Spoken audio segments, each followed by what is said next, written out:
눈물로 쓴 편지라는 이 글자를 인터넷에 이렇게 올려봤습니다. 그랬더니 여러분이 잘 아실 거라고 생각하는데 김세화 씨의 노래가 구구절절하게 나오더군요. 겨울여자의 OST로 나왔다고 합니다. 눈물로 쓴 편지는 읽을 수가 없어요.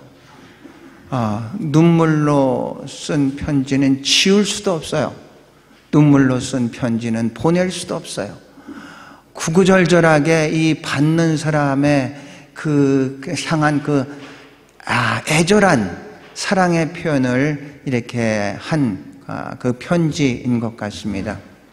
오늘 우리가 본문 가운데 눈물로 사도 바울이 고린도 교회에 눈물로 쓴 편지에 대해서 이제 이야기를 하고 있습니다. 고린도 교회를 알자면은 이제 고린도라는 도시를 갖다 잠깐 말씀을 드리면은 이 전체적인 내용을 이해하기에 조금 도움이 될 것 같습니다. 이건 과거에 이제 고린도 이제 초대 신약 시대에 있었던 이제 고린도 지역입니다. 지금은 구도시라서 유물만 남아 있고 저 끝이 이 고린도가 섬기는 신이 아프로디테입니다. 로마로 넘어와서 비너스라고 얘기하는 미의 여신입니다. 이 고린도라는 지역은 이 아프로디테를 섬기고 그 맨 위 산 꼭대기에 당시에는 이제 신전도 있었고 이 성창이라 그래가지고 그 엄청나게 많은 연인들이 거기에 있으면서 자기들이 믿는 종교의 힘으로 성행위가 굉장히 문란했었던 곳입니다. 지금 올라가 보니까 아무것도 남은 것은 없습니다. 흔적조차도 이제 없는 그런 곳입니다.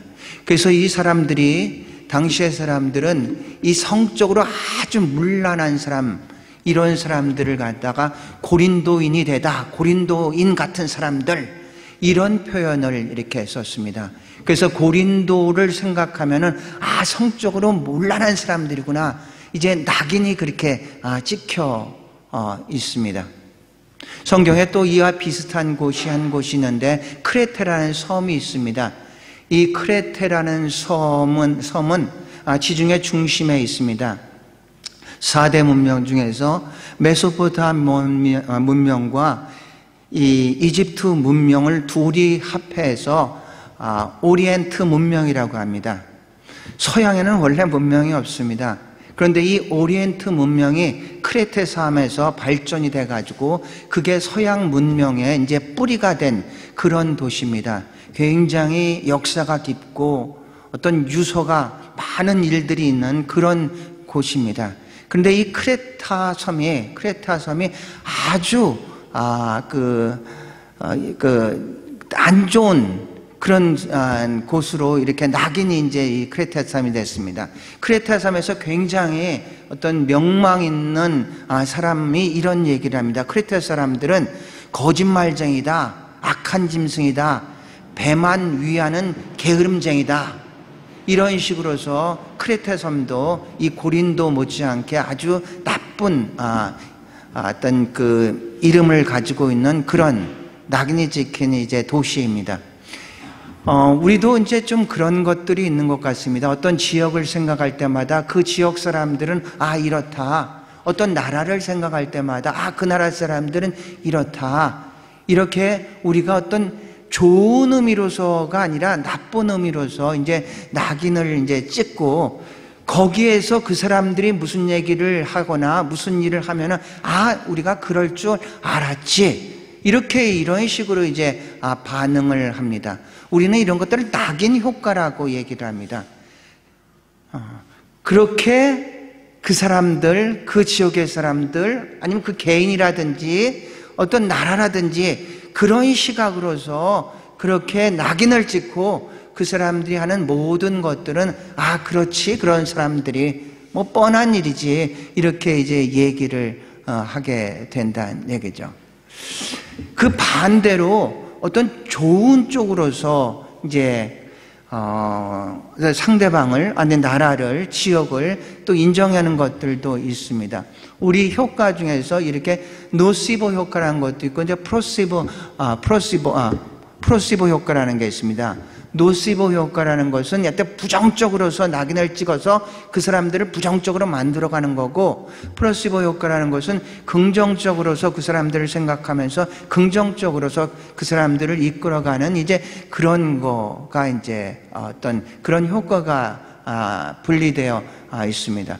그래서 이 고린도 사람들을 생각하면은 저 사람들은 성적으로 문란한 사람들, 이런 지역이 이제 고린도 사람입니다.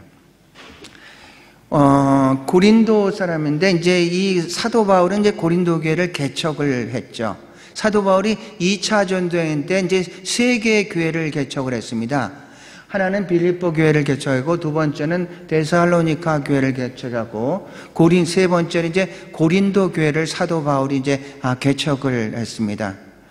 고린도는 어떤 목회할 수 있는 어떤 상황은 그 도시의 여건을 생각하면 굉장히 이제 안 좋은 곳이죠. 역으로 생각하면 그렇기 때문에 할 일이 많은 그런 지역이기도 합니다. 우리들이 모든 것들 조건이 완벽한 쪽으로만 이렇게 추구하고 쫓아가게 되면 사실 우리는 그곳에 가서 할 일이 별로 없는데, 조건이 어려운 쪽, 상황이 힘든 쪽으로서 오히려 우리가 선택을 한다면은 오히려 그곳에서 우리가 할 일이 참 많아진다는 얘기죠. 그래서 그런지 사도 바울은 이 고린도에서 18개월 동안 거기서 이제 사역을 했습니다. 구세군의 모토 중에서 이런 게 있습니다. 마음은 하나님께, 손길은 이웃에게, 한 손에는 빵, 한 손에는 성경도 있지만 우리한테는 또 하나 최악인한테로 가라, 이런 게 있습니다. 그러니까 다른 사람들이 다 이렇게 잘 된 데가 아니라 정말로 복음이 필요한 그곳으로 가는 것이 우리 구세군의 사명이 아니겠느냐, 이런 입장에서 최악인으로 가라 입니다. 왜냐하면 그곳에 가면은 할 일이 참 많이 있기 때문에 그런 거죠. 사도 바울은 고린도에서 이제 18개월 동안 이제 목회를 하고, 거기서 믿음의 동역자인 브리스길라와 아굴라를 이제 만나고 18개월 후에 이제 거기서 떠나면서 에베소에 잠깐 들립니다. 에베소에 잠깐 들면서 브리스길라와 아굴라를 거기에 남기고 자기만 이제 가이사랴 쪽으로 해서 이제 예루살렘으로 이제 오게 되고, 다시 안디옥으로 이렇게 가게 됩니다. 사도 바울은 언제나 에베소를 가기를 원했습니다. 에베소에서 가서 거기를 갔다가 이제 교회를 개척하고 목회하기를 원했었는데, 2차 전도행에서도 에베소로 가려고 했더니 성령이 막고, 또 그 반대쪽으로 비두니아로 가려고 했더니 예수의 영이 맞아가지고 어쩔 수 없이 움직였는데, 바로 그것이 이제 유럽 쪽으로 가게 됐습니다. 그래서 3차 전도행 때 드디어 바울은 이제 에베소로 이제 가게 됩니다. 여기는 에베소입니다. 에베소는 굉장히 이제 큰 도시입니다. 여기에서 이제 사도 바울이 이제 목회를 했죠. 에베소와 고린도는 에게해를 두고 이렇게 직선상으로 이제 바라볼 수는 없지만, 얼마 그렇게 멀지 않은 곳에 이렇게 이제 직선상으로 있는 곳이죠. 근데 에베소에서 목회를 하고 있는데, 고린도에서 들려오는 소식들이 계속해서 안 좋은 소식들만 굉장히 이제 많이 들려오는 겁니다. 그래서 사도 바울이 좀 어떻게 문제를 해결해야 되겠다 싶어가지고 이제 서신서를 이제 첫 번에 쓴 게 고린도 전서입니다. 에베소에서 있으면서 이 문제를 자꾸 들려오니까, 우리는 기도를 할 때 초대교회로 돌아가시게 하여 주시옵소서 하는데, 절대로 이 고린도 교회 같은 교회는 아니죠. 우리는 이런 것을 이제 초대교회로 돌아가는 것은 아닙니다. 그래서 이제 고린도 교회가 이제 고린도 교회 이제 보면은 문제 보면요, 분쟁과 음행과 법정소송과 우상숭배와 여자의 예배드리는 수건 문제와 성찬과 성령의 은사와 부활 문제와 헌금 문제, 이 엄청난 오늘날에서 야기되는, 교회에서 야기되는 문제는 모두가 고린도 교회에서 있었다고 생각해도 이제 과언이 이제 아닙니다. 그렇게 문제덩입니다. 특별히 고린도 교회 내부에 문제가 참 많이 있었습니다. 나는 바울파고, 나는 아볼로파고, 나는 게바파고, 나는 그리스도파다. 막 이렇게 분쟁, 같은 예수 그리스도 안에서 같은 교회를 섬기면서도 이 분쟁이 굉장히 많았었던 이제 그런 교회가 이제 고린도 교회였습니다. 그래서 사도 바울이 첫 번째 서신을 씁니다. 그 서신이 고린도 전서입니다. 그러지 말라. 특별히 이제 은사의 문제에 대해서도 자기 은사가 크고 제일 좋고 막 분쟁이 있으니까 우리가 예수 그리스도를 머리로 한 한 몸인데 서로가 너 없이 손이 발이 없어서도 안 되고 어떤 그 눈이 입이 없어서도 안 되는 것처럼 서로가 그렇게 연합되고 일치되고 하나 된 것이지 그렇게 경쟁적으로 우리가 있는 것은 아니다. 우리의 은사가. 그렇게 하면서 이제 그 고린도 교인들한테 이제 보냈습니다. 편지를 보내고 나서 얼마 안 있다가 사도 바울이 직접 방문을 합니다. 원래 사도 바울의 계획은 여기를 방문하지 않고 마게도니아 쪽으로 이제 가는 것을 계획을 가지고 있는데 사도 바울의 계획에도 없는 이제 방문을, 고린도를 이제 방문을 하게 됩니다. 근데 사도 바울은 그렇게 생각했을 것입니다. 내가 직접 방문을 하면은 모든 문제가 해결될 수 있을 것 같다. 이래서 방문을 했는데 아주 문전박대를 당하면서 사도 바울이 가가지고 오히려 더 바울도 그렇고 고린도 교인들도 상처를 받는 그런 방문을 하게 됐습니다. 바울은 돌아오면서 내가 다시 언젠가는 또 방문을 해야겠다 이렇게 약속을 하고 왔는데 돌아와서 생각하니까 도저히 안 될 것 같습니다. 만약에 자기가 또 한 번 방문하면은 또 양쪽 간에 상처를 입을 것 같기 때문에 바울은 다시 방문을 하는 것 대신에 눈물로서 편지를 썼습니다. 그게 바로 사도 바울이 쓴 눈물의 편지입니다. 우리가 지금 가지고 있지는 않습니다.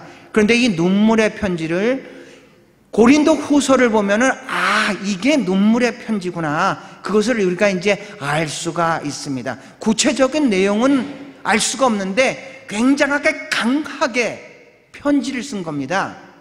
그들의 잘못들을 아주 제사장적으로 수용하는 게 아니라 선지자적으로 잘못된 것에 대해서 아주 신랄하게 지적했었던 그런 편지를 썼던 것 같습니다. 그렇게 신랄하게 편지를 쓰고 났으니까 오늘 이제 우리가 읽었던 본문을 보면요 이렇게 합니다. 이제 이같이 내가 갈 때 마땅히 너를 기쁘게 할 자 도리어 근심할 너희 모두에게 내가 기쁨 너무 기쁨인 줄 아는데 내가 마음에 큰 눌림과 걱정이 있어 많은 눈물로 편지를 썼는데 이는 너희로 근심하게 하라는 것이 아니로 오직 내가 너희를 향하여 넘치는 사랑이 있음을 너희에게 알게 하려 함이라 했습니다. 그러니까 사도 바울이 일단 쓰고 나서도 이 편지가 고린도 교인들을 굉장히 근심하게 하겠구나 이것을 이제 알고 있었던 것입니다. 그래서 이 편지는 고린도 후서는 이제 편지를 썼습니다. 눈물로 쓴 편지를 고린도 교회에다 이제 보냈습니다. 디도를 통해 가지고 보낸 겁니다.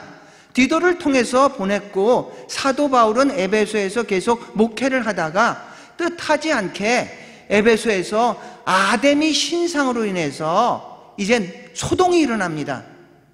그래서 사도 바울이 원하는 때까지 이 에베소에 있지를 못하고 거기를 떠나야만 됐습니다. 그래서 에베소에서 떠난 상태에서 디도는 지금 고린도에 있는 상태입니다. 떠나서 바로 이제 드로아라는 것에 머물러 있다가 마게도니아로 이제 정착을 거기 마게도니아로 합니다. 우리는 마게도니아라는 지방의 이름인데 그럼 마게도니아에 어디에 있을까를 한번 생각해 보면 마게도니아의 선교의 아지트 핵심은 어디냐면은 빌립보입니다. 빌립보 교인들은 유럽 최초의 교회이고요. 교인들은 사도 바울이 어디를 가든지 선교에 동참을 했었던 아주 좋은 교회면서 좋은 성도들이 있었던 곳이 빌립보 교회입니다. 그래서 마게도니아에 사도 바울이 갔다 그러면 빌립보에 있었겠구나, 이렇게 우리가 생각을 하면 됩니다. 그래서 사도 바울은 3년간의 에베소 교회에서의 목회를 마치고 이제 이동을 해서 마게도니아에 있을 때 디도가 눈물의 편지를 갖다 주고 거기에 교인들의 반응을 가지고 드디어 마게도니아에서 디도와 만나게 됩니다.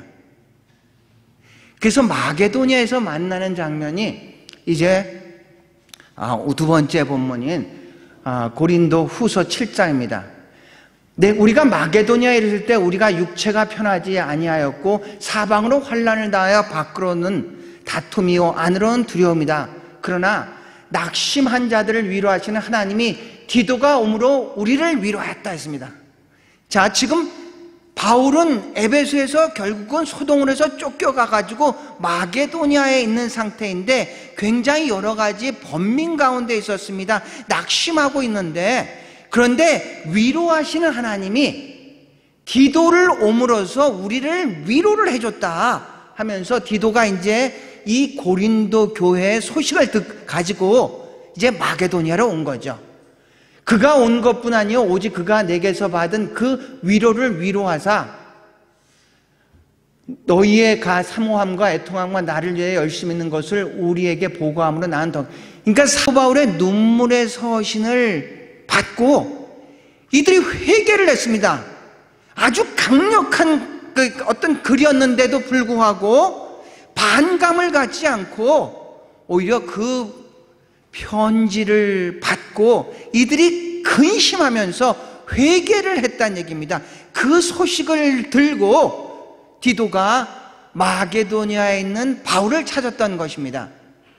바울은 지금 낙심 가운데 있었습니다. 번민 가운데 있었습니다. 그런데 그 소식을 디도가 바울에게 얘기를 하니까 바울이 너무 기뻐가지고 위로하시는 하나님이 나를 디도를 통해서 이렇게 위로를 한다 해가지고 지금 이 쓴 편지는 고린도 후서입니다. 그 편지, 그 소식을 듣고 디도가 눈물로 쓴 편지를 가지고 그들이 회개하고 그들이 낙심 가운데 회개했다는 소식을 바울에게 전해주니까 바울이 너무 기뻐가지고 쓴 서신이 고린도 후서라는 얘기입니다. 그래서 이제 고린도 후서 7장에 이제 나오는 얘기입니다. 그러므로 내가 편지로 너에게 근심하게 한 걸 후회하였으나 후회했다고 합니다. 맨 처음에는 이걸 내가 너무 가혹하게 한 것 아닌가? 너무 정말로 이 사람들을 갖다 마음을 갖다가 낙심하게 하는 그런 말을 쓴 게 아닌가? 이제 그런 후회를 했답니다. 저도 설교를 할 때 가끔 이게 좋은 말만 하면 얼마나 다 좋겠습니까? 그런데 사실은 그러지 않을 때도 있지 않습니까? 격려해주고 힘주고 위로해주고 새 힘을 가지라고 하면 얼마나 언제나 그런 말이면 참 좋겠는데, 그런데 살아가는 우리의 모습이 그렇지 않기 때문에 어쩔 수 없이 하나님의 말씀, 정말로 그들을 위로하기보다는 회개를 해야 된다, 고쳐야 된다, 이런 말씀을 증거할 수밖에 이제 없을 때가 있죠. 사도 바울이 그런 편지를 쓴 겁니다. 우리는 다 부모로서 우리의 자녀를 키울 때 그렇지 않습니까? 언제나 자녀한테 뭐 잘한다, 뭐 이럴 수는 없지 않습니까? 잘못한 것은 잘못했다고 꾸짖어야 되죠. 그래야지 바로 갈 수가 있지 않습니까? 잘못한 걸 잘했다고 하면은 정말로 잘한 줄 알고 그렇게 갈 거 아닙니까? 어느 엄마가 그랬대요. 이 아이가 이게 잘할 때는 뭐 이제 칭찬을 많이 해주고 그랬는데 잘못했을 때 야단을 치고 하니까 이 아이가 엄마는 나를 사랑하지 않는 거야? 이랬답니다. 그러니까 엄마가 그 얘기를 듣고 하는 얘기가, 엄마는 네가 잘할 때 기뻐하면서 사랑하고 네가 잘못할 때는 슬퍼하면서 사랑한단다. 아이가 잘할 때만 사랑하는 것이 아니라 잘못할 때도 사랑하는데 안타깝잖아요. 그렇게 돼서는 안 되는데 자꾸 그렇게 안타까우면서도 사랑은 하는 거죠. 사도 바울이 고린도 교회를 바라보면서 바로 그런 입장입니다. 이 고린도 교회들은 정말로 잘하는 건 사랑하는데 잘못 나가고 있으니까 눈물의 편지를 쓰면서 그렇게 해서는 안 되지 않느냐, 그렇게 편지를 썼는데 너무 강하게 썼는지 사도 바울이 편지를 보내고 나서 후회를 했다고 했습니다. 그 정도로 강한 이제 편지를 쓴 거죠. 그런데 그 편지를 받고 고린도 교인들이 회개를 했다고 합니다. 회개를. 그러니까 자기도 쓴 거에 대해서 후회를 하고 있는 이런 입장이었는데 회개를 했다니까 너무너무 기쁜 거죠. 너무너무 기쁜 거죠. 그러면서 내가 편지로 근심하여 지금은 후회하지 않는 그 편지가 너희로 잠시 근심하게 했지만 이제는 난 후회하지 않는다. 내가 지금 기뻐함은 너희로 근심하게 한 까닭이 아니여 오히려 너희의 근심함으로 회개함에 이르게 한 까닭이가 너희가 하나님의 뜻대로 근심하게 된 것은 우리에게서 아무에도 받지 않게 하라. 마지막 10절 보면 하나님의 뜻대로 하는 근심은 후회할 것이 없는 구원에 이르게 하는 회개를 이루는 것이요 세상 근심은 사망에 이르는 것이니라. 그렇다면 근심에는 두 가지의 종류가 있습니다.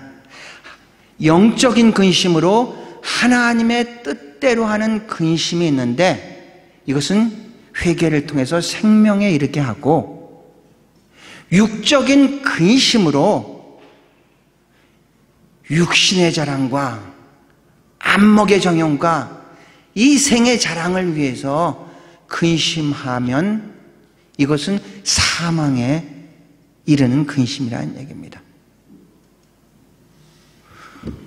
우리가 살아간다는 것은, 우리가 실존한다는 것은 시간적인 공간적인 한계를 갖고 있다는 얘기이기 때문에 우리는 불안하지 않을 수가 없습니다. 근심하지 않을 수가 없습니다. 그런데 우리의 근심이 육적인 근심이라면은 얼마나 더 많은 물질을 얻을까? 얼마나 큰 집에서 살까? 얼마나 좋은 차를 살까? 이것들을 통해서 얼마나 내가 세상에 자랑할까? 이런 육적인 근심이라면은 그건 사망으로 이르겠지만, 영적인 근심, 하나님의 뜻대로 하는 근심이라면은 그것은 생명으로 이르는 줄로 믿습니다. 하나님의 뜻대로 하는 근심이 뭡니까?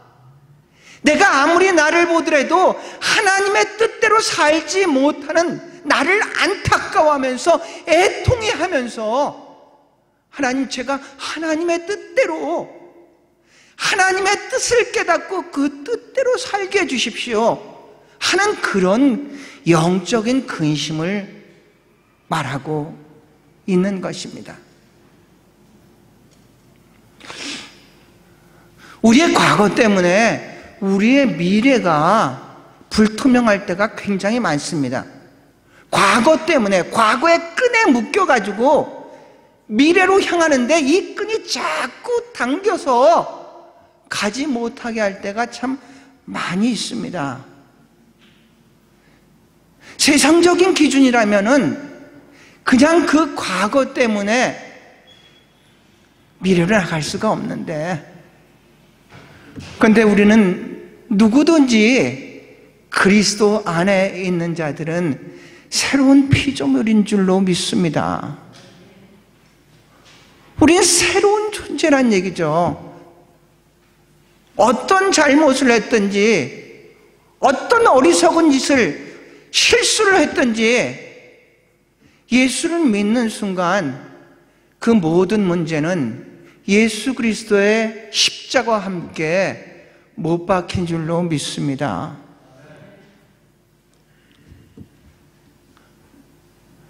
예수를 믿는다는 것은 예수와 연합된 거라고 했습니다. 예수 그리스도가 십자가에 못 박혀 돌아가셨을 때 우리의 육도 거기서 못 박혔고, 예수 그리스도께서 부활하셨을 때 우리의 영이 새롭게 부활한 줄로 믿습니다. 우린 영적인 존재로 살아가는 그런 사람들입니다. 우리의 근심과 걱정이 영적인 근심, 하나님의 뜻대로 살지 못하는 여기에 대한 근심이라면은 오히려 그 근심 때문에 우리가 하나님의 뜻을 알고 하나님의 뜻대로 살아가고 생명을 얻는 그런 근심이 될 줄로 믿습니다. 여러분은 어떤 근심을 가지고 있습니까? 한 분 한 분 여러분 스스로를 한번 돌아볼 수 있기를 바랍니다.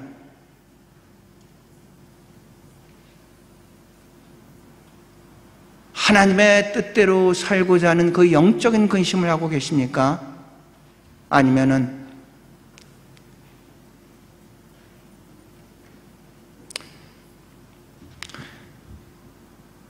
육신의 정욕과 안목의 정욕과 이생의 자랑을 위한 근심을 하고 계십니까? 말씀을 마칩니다. 바울의 눈물의 편지 우리가 기억할 수 있기를 바랍니다. 고린도 교회에 3번의 편지를 쓴 겁니다. 고린도 전서를 썼고, 눈물의 편지를 썼고, 고린도 후서를 썼고, 사랑하기 때문에 그렇게 썼던 것이죠. 바라고 원하는 것은 우리 교회가, 우리 교인들이 어떻게 하면 하나님의 뜻대로 살아갈 수 있을까? 그런 고민을 할 수 있는 그런 교인이 되고 그런 교회가 될 수 있기를 주의 이름으로 축원합니다. 기도하시겠습니다.